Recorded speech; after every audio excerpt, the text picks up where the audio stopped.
Hello again, you're watching Sky News Breakfast. Time to have a look through the papers. With us to do that, the author and broadcaster Emma Wolf and journalist and author Nikki Hodgson. Good morning to you both. Thank you so much for getting up early on a Sunday morning and joining us.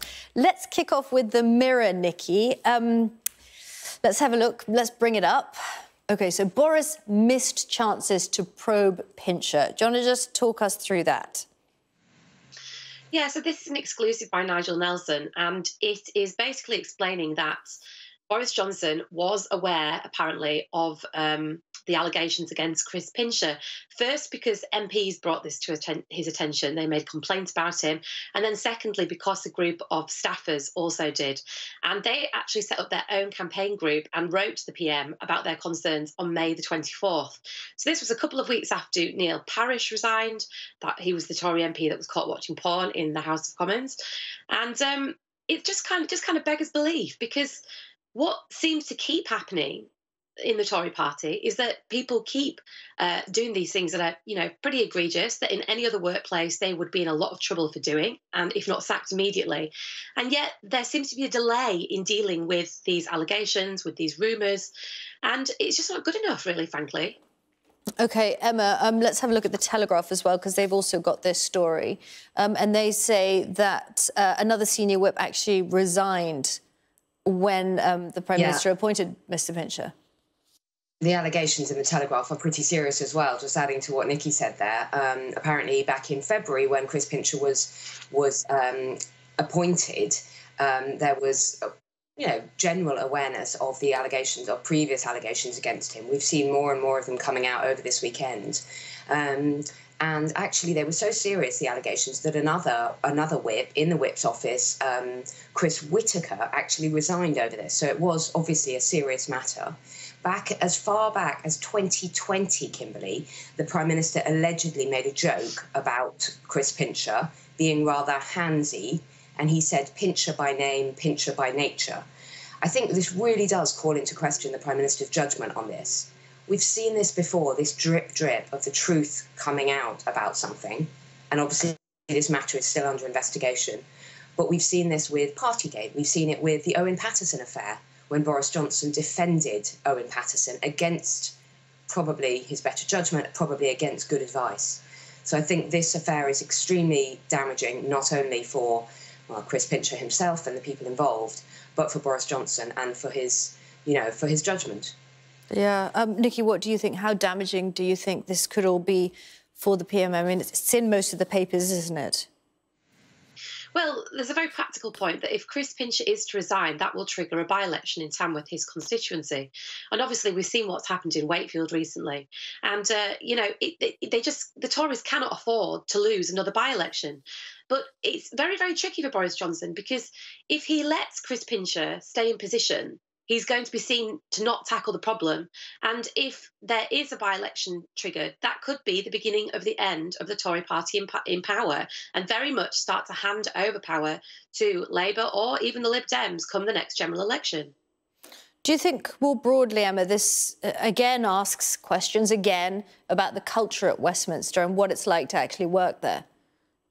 I really do, Kimberly. This is my main beef with this story, is not specifically what happened on Wednesday night, but the fact that someone in the middle of a working week can be, by his own admission, so drunk.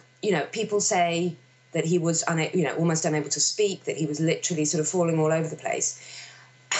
OK, it wasn't on the Palace of Westminster premises. There are lots of bars in Westminster, we know that.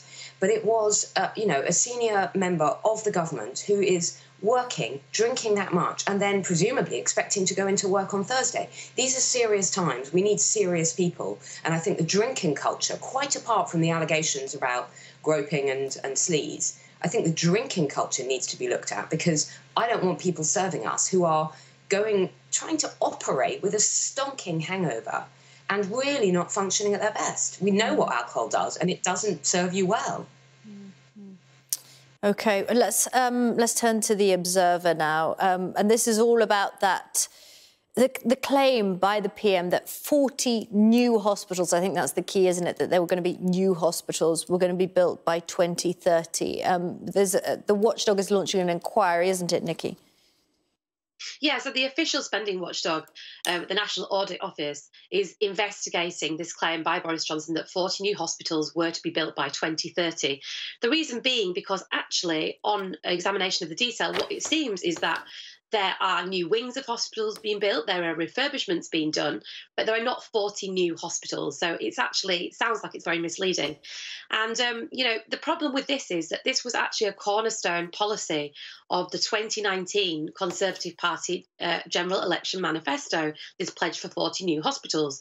So if it turns out that it's not to be true, or it's been an exaggeration of the truth, yet again, it calls into question Boris Johnson's judgment, his integrity, his ability to tell the truth about all kinds of matters. And yet again, it's just very damning for him. Mm. Let's have a look at the Express, Emma, because this is, this claims that there's a cabinet battle underway. And in many ways, this isn't a great headline for Boris Johnson either, is it? Boris told we need tax cuts now.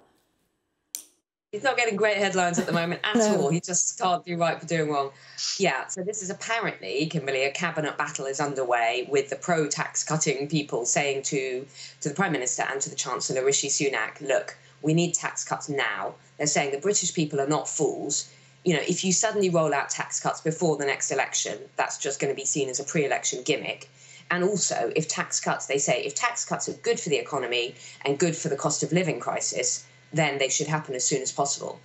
And these calls are coming from across the Tory party, from left and right. They're coming from people like Ian Duncan Smith, John Redwood, Damian Green, and many others. And they really feel that something needs to be done sooner rather than later to actually help people with the looming cost of living crisis. Nikki, what do you think? Because, for the past 2 weeks, he's been on the world stage, really where the PM is in his element, and he's always championed, whenever he's asked about what's happening at home, he's always championed the line, oh, we're doing everything we can to help people. But do you think more needs to be done and we do need to see these tax cuts? Well, the thing is, the very fact that we're having strike action indicates just how annoyed people are with the situation. And the fact is that promising tax cuts that will also come next year, which is one of the headlines that we had last week, it's too little too late. So, the cost of living crisis needs to be tackled now, or the Tories will lose the general election on it. Really? Do you think they will? Emma, what do you think? Do you think they'll lose it on that? I think that... Look, I'm not going to predict. Who knows? Who knows anything these days?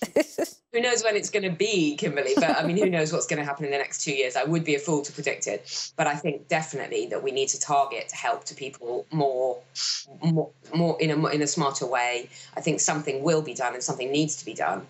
But if they lose the next election, there are quite a lot of things they could be losing it on. OK, let's have a look at, what is it? The Times.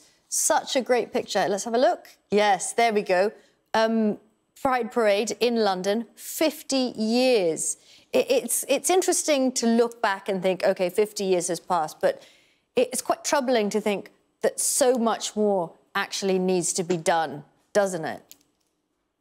Yeah, absolutely. It's a fantastic picture. I think it was a fantastic day out for lots of people yesterday. And, it's very important to remember that the Pride Parade itself has been quite contentious over the past few years. Pride London has had difficulties with the organising. Then there was the pandemic. So it's wonderful to see such a big turnout. And it's very special to London, I think, is Pride. But I think what is disturbing is the fact that we are still debating some key issues around equality, particularly around trans rights. There is the conversion therapy bill, which does not include the protection of trans people, as Peter Tatchell pointed out in your report. And just in general, Boris Johnson seems to not always get to grips with the matter of trans rights and the fact that people are just kind of waiting for full equality in a way that instead there are still debates about, the Cabinet Office and civil servants using language which excludes women, for example. It's very, very thorny and very, very difficult, the arguments around trans rights at the moment. But Boris Johnson really needs to fully tackle them. It's interesting that Theresa May came out this week and said that actually, given her time again, she would vote differently on some key issues of equality. Yeah, equality, at the end of the day, that's what it's about. The most troubling thing for me in the papers, we've got very short time to do it. Emma, why are we being told to wash less? Wash less, do less laundry. So this is the promised heat wave, and I don't know where it is because it keeps being promised to us. Exactly. And We've got 20 seconds, 20 seconds. It's not a barbecue summer anymore, it's a bikini summer. So to avoid water shortages, we need to wash less and do less laundry. So wear bikinis, wash less, wear deo, is all I can say.